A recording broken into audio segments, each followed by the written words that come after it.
It is Friday, August 18th, and we are heading out fishing. We're going to go to the Cape Cod Canal, show you how we do it. It's a little rainy out, but it's humid. It's 73 degrees, the weather is not too bad. And for Friday, the traffic is not too heavy, it's just that it's raining. But I'm doing, let's say, about 75 miles per hour. So the traffic is doing really good. But it is sort of stormy because we are having these showers, these scattered showers. Hopefully a tornado does not come through because we had one come through this morning. We had several alerts. But either way, I'm gonna go fishing. That's what I do. Whether it's raining or not, because I have fished in the rain. I enjoy fishing in the rain. Once I have my waterproof gears, then I'm good to go. I hunt in the rain, I fish in the rain, I garden in the rain. The rain does not stop me. And this is my attitude since I was growing up. This is what we learned. My mom always used to say, the rain is doing its work, so you should be doing your work. And here we are at a standstill. It's Friday traffic heading down to Cape Cod, Massachusetts. This is what it is. The rain's held up a little bit. Let me slow my wiper down. There we go. It's just drizzling, but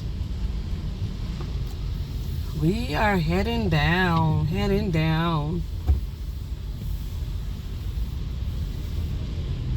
Yeah, it's that traffic from the Bourne Bridge.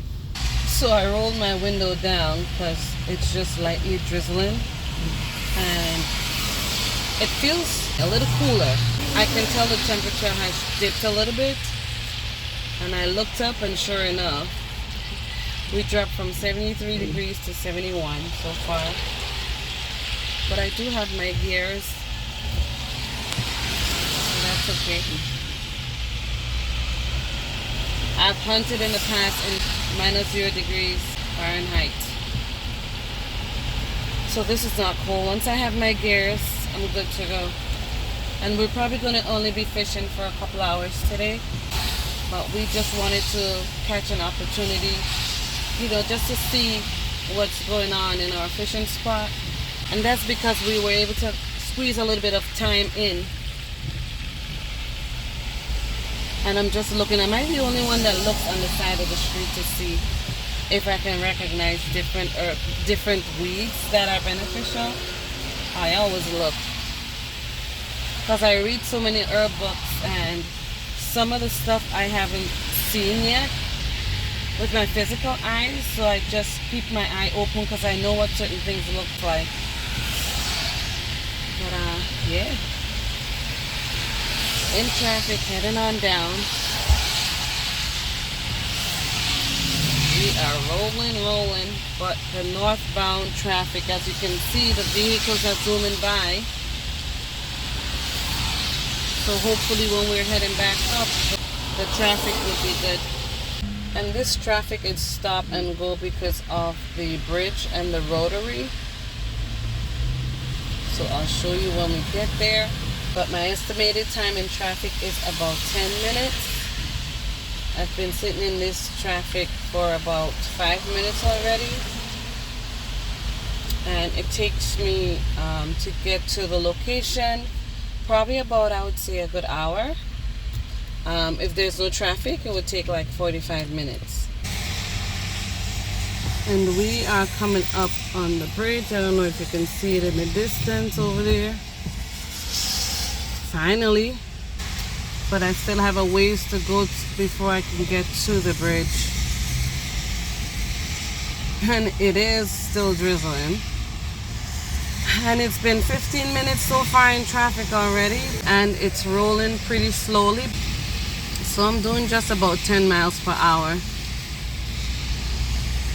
giving the car in front of me enough room, especially in bad weather.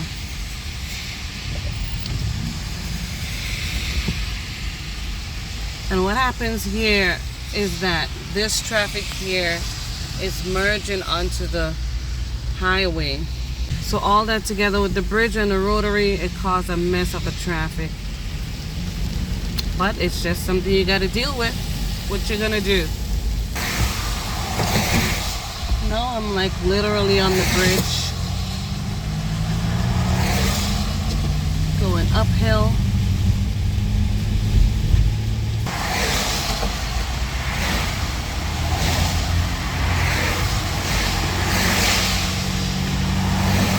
Look down over here. This is the Cape Cod Canal. You can see the water. That's where we're going to be fishing today. Almost to the end of the bridge.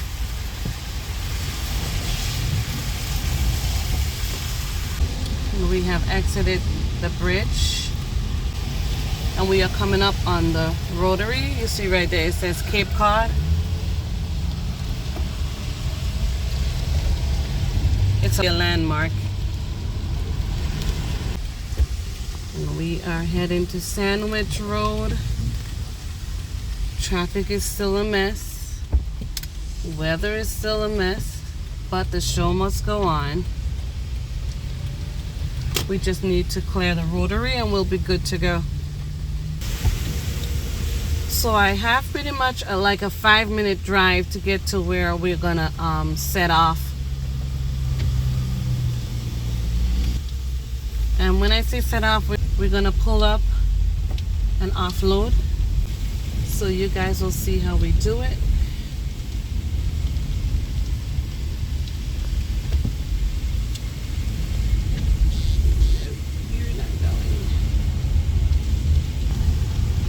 Still traffic now coming on for the rotary and the bridge this way, going towards the east. Wait, I'm not even sure what direction. Not even funny. Funny, not funny. Okay, and we are almost there. Almost there. Alright, so we have arrived at our destination.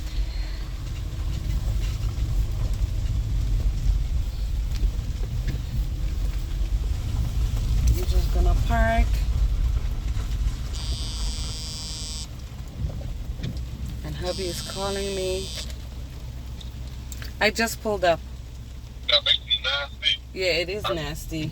I sat in that traffic to the bridge for about 15 minutes. So I just pulled up here. So now I am gonna get in my gears. I'm just grabbing my gears. Get ready.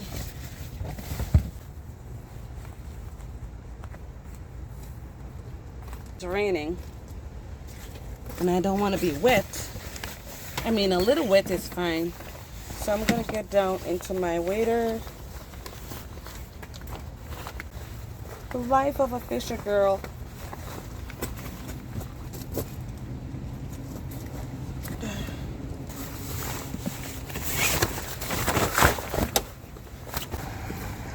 And hubby is here. He's just about pulling up. Oh, I didn't park right. I gotta back up some more.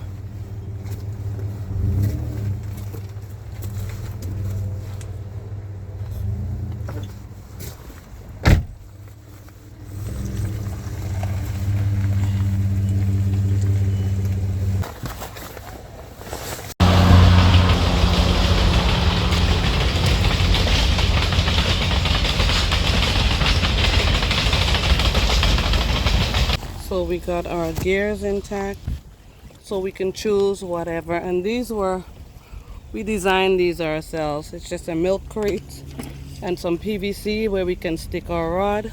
See, we made our own rod holders right here. And of course we have some comfortable seats on these with a little horn right here, so that we can alert people that we're coming through. So let's go see if we catch some fish. And we are making our way down through the track. We're going to cross this railroad.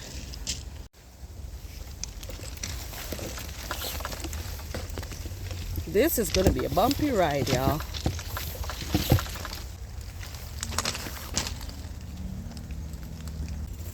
And this is it, guys. This is the end of the dirt path, and we are here at the water. Look at this. Now we can see the Bourne Bridge. Such a beautiful view. It's really beautiful in the sunset. But yeah, this is one of our spots here. So we are heading off to the west side with our gears, and we're going to pick a spot where we want to anchor and see if we catch a fish. All right, so we're going to cruise for a little bit.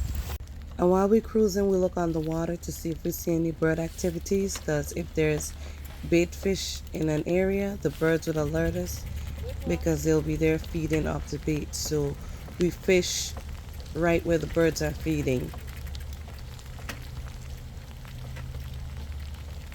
And the pretty cool thing about being down in this area fishing, the bridge is right there. It's a beautiful view, and you can see when the boats are going by. There are day cruises and tours going through here, and this is just a passage for vessels on their journey to and from their destination. There's also a campground all the way over on the other side. And there you can see the campers over there.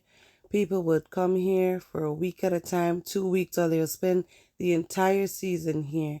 Go to work, come back right to that spot, fish, cook, eat, sleep, and just enjoy this area. It's a good fun getaway. And this is my finger sleeve that I'm using, because when we fish down here, we fish for bigger fishes, and so we use the braided line for that. So we just need not really a glove necessarily, but just a finger sleeve to take the brunt of the friction from the braided line. So now I'm going to head down to the water's edge, and I'm going to make a few throws and see if I get a hit. Hopefully I do. I mean, after all, it's the water, and of course there's fish. Lots of fish in the water. And our fish of choice today is the striped bass.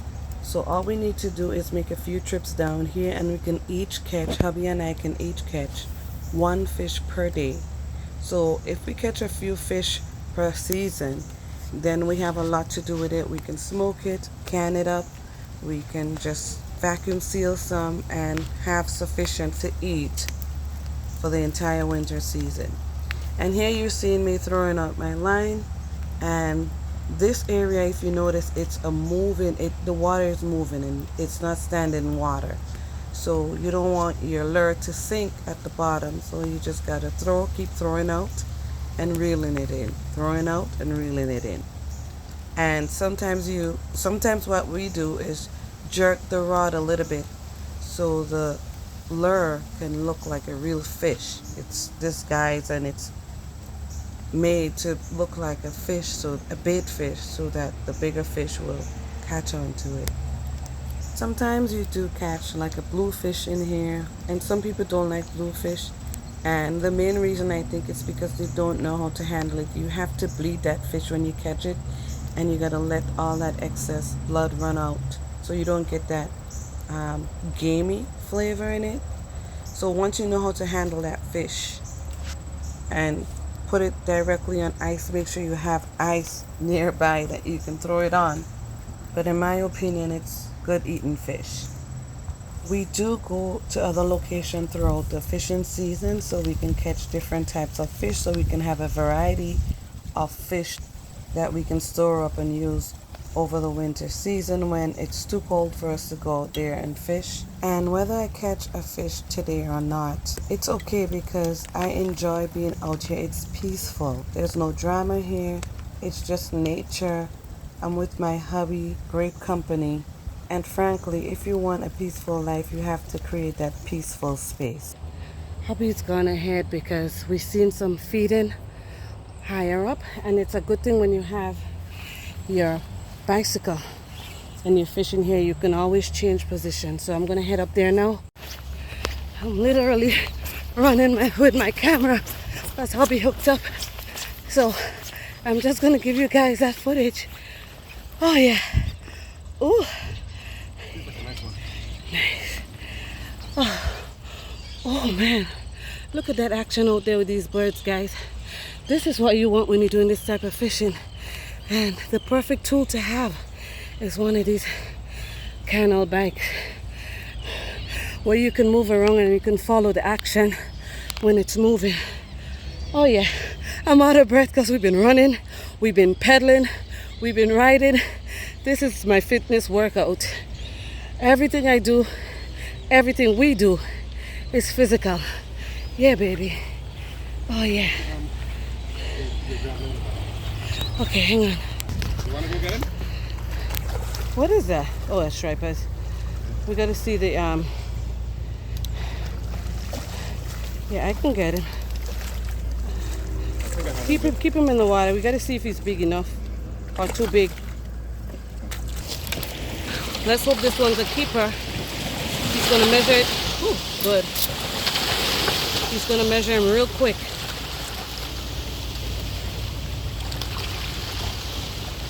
Oh yeah, between 28 and 35. That's a keeper. That's a keeper? Yeah. Awesome. Woohoo! Get the grabber, hold him up. Let the people see how we do it. This is how we do it, y'all. This is our lifestyle. Yeah. What is it? Now the pressure is all up to me. 32. 32? Yeah, good. Awesome. Now the pressure is up to me because guess what? He can only catch one per day. So now it's my turn. So let's follow that action and let's see if I can hook up. Grab it back. Come on, guys. All right, let's try again.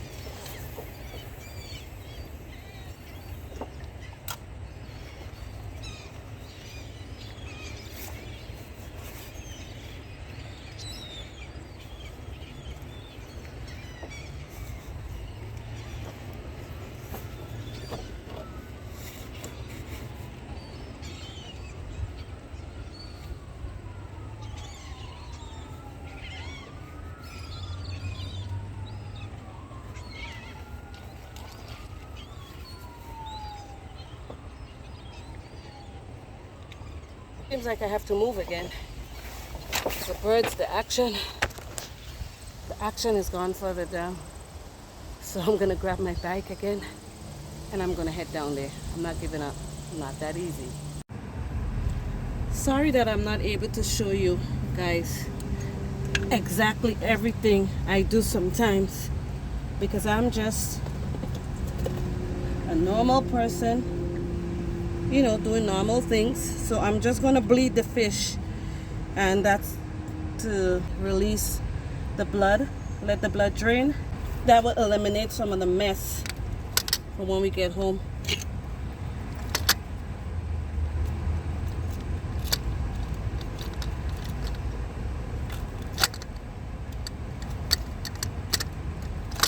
Thank you, buddy. We're gonna eat. Oh yeah, nice one. Really nice one.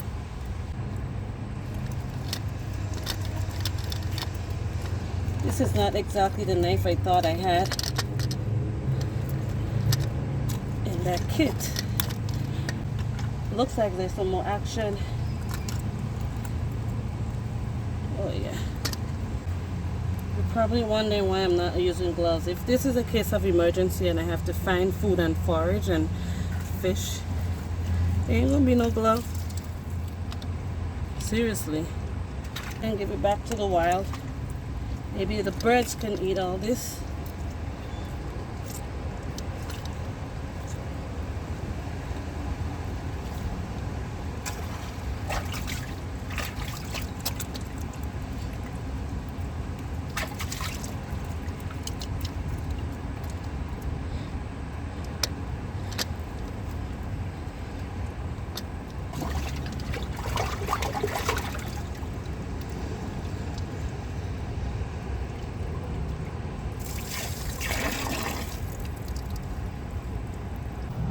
So after cleaning that fish, I went out and continued trying some more.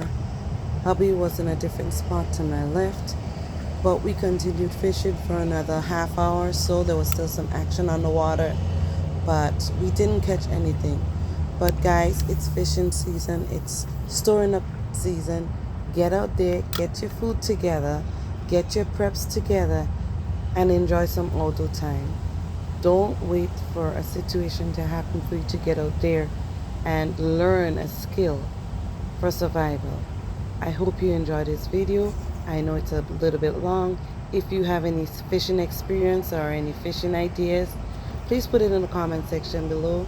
If you enjoy my content, please like, share, and subscribe, and please hit the notification bell so you'll get alerts for my newly uploaded videos.